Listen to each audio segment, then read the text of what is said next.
अगर मैं कहूं कि इंसानी इतिहास की सबसे शक्तिशाली खोज एक छोटे से लड़के के चाय बनते देखने से शुरू हुई।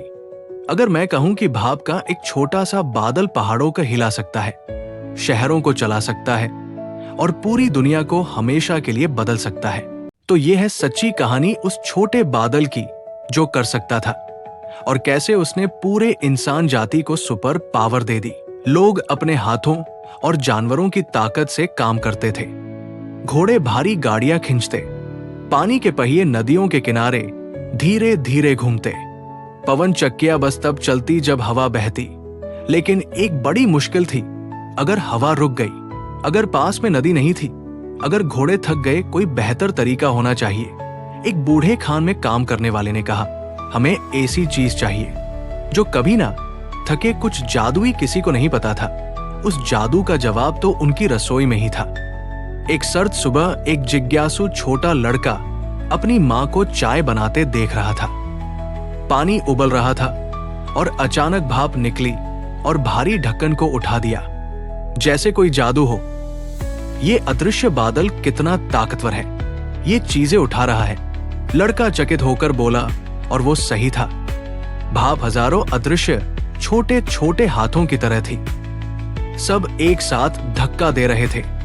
जब पानी बहुत ज्यादा गर्म होता है तो वो भाप में बदल जाता है और ज्यादा जगह घेरने लगता है। पूरी दुनिया में होशियार लोग इस रहस्य को देख रहे थे। वो सोचते, अगर भाप एक ढक्कन उठा सकती है तो और क्या कर सकती है। इंग्लैंड में एक बड़ी समस्या थी। कोयले की खदानें पानी से भर जाती थी। जितना गहराई में खुदाई होती उतना ही पानी अंदर आता।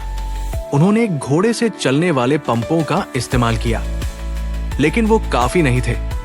फिर 1712 में एक होशियार लोहार थॉमस न्यूकामन को एक शानदार विचार आया, अगर हम भाप की ताकत से पानी निकालने वाला पंप चलाएं। तो उसने सोचा, उसका जादुई इंजन इस तरह काम करता था।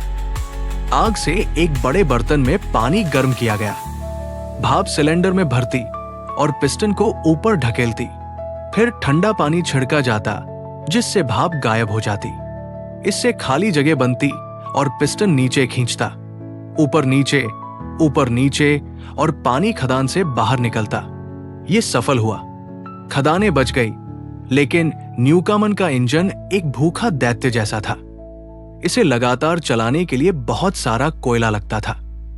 कई साल बाद 1765 में स्कॉटलैंड का एक आविष्कारक जेम्स वाट न्यूकामन के इंजन का छोटा मॉडल सुधार रहा था।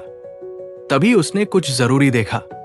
अरे रुको, उसने कहा, ये इंजन तो बहुत सारी गर्मी बर्बाद करते हैं। हर बार जब सिलेंडर ठंडा होता है फिर से गर्म करना पड़ता है।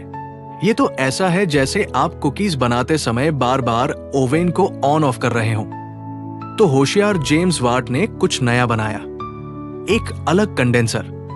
अब मुख्य सिलेंडर गर्म बना रह सकता था, जबकि भाप किसी और जगह ठंडी की जाती, जैसे किसी गर्म रसोई के बगल में एक अलग ठंडे कमरे की व्यवस्था हो।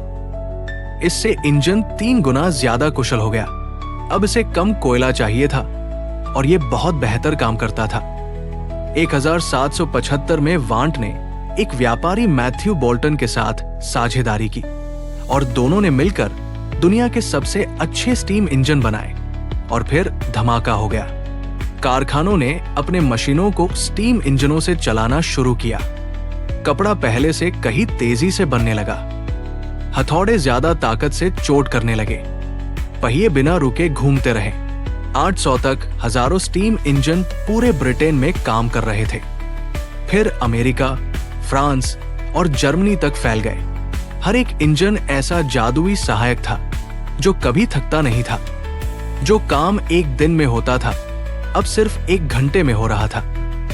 लोग अपनी आंखों पर यकीन नहीं कर पा रहे थे।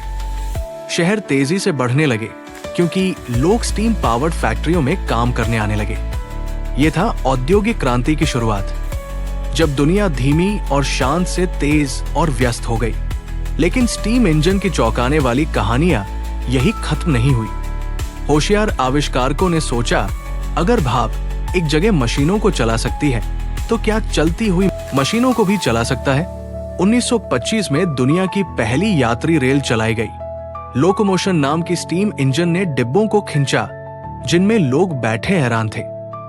पूरे 15 मील प्रति घंटे की रफ्तार से जल्द ही स्टीम ट्रेनें पूरे देश में दौड़ने लगी। अमेरिका में तो एक रेल लाइन अटलांटिक महासागर से पैसिफिक महासागर तक बनाई गई। भाप ने दुनिया को छोटा बना दिया। भाप ने तैरना भी सीखा। स्टीम शिप्स अब समुद्रों को पार करती थी बिना पवन के इंजन के। अब लोग कहीं भी कभी भी जा सकते थे। पर इसके अलावा भी कुछ अच्छे सहायक थे। नदी किनारे पानी के पहिए घूमते रहे। अनाज पीसने के लिए बढ़िया थे। पवन चक्कियां हवा को पकड़ती थी, लेकिन केवल जब हवा चलती थी। घोड़े उन जगहों पर मशीनें चलाते थे जहां पानी या हवा नहीं थी, लेकिन घोड़े को आराम और खाना चाहिए था। भाप की सबसे बड़ी खासियत यह थी कि वो कहीं भी कभी भी काम कर सकती थी। रेगिस्तान में, पहाड़ों पर, दिन में या रात में, बस चाहिए होता आग और पानी। समय के साथ भाप इंजनों ने और भी अद्भुत चीजें बनाना सिखा दिया। इन्होंने बड़े जनरेटर घुमाकर बिजली बनाना सीखा। इससे हमें बल्ब, रेडियो और टीवी मिले। बाद में भाप इंजन के विचारों से पेट्रोल इंजन बने, कारों के लिए और डीजल इंजन ट्रकों के लिए।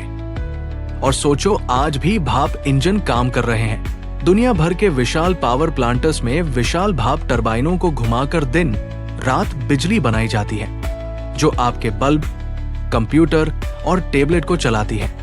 एक केतली से उठी जिज्ञासा की फुफकार से शुरू हुआ ये सफर। बना एक शक्तिशाली मशीन जो पानी खींच सकती थी और कारखाने चला सकती थी। उसने चलना सीखा, दुनिया पार की और आज दुनिया को रोशन कर रही है।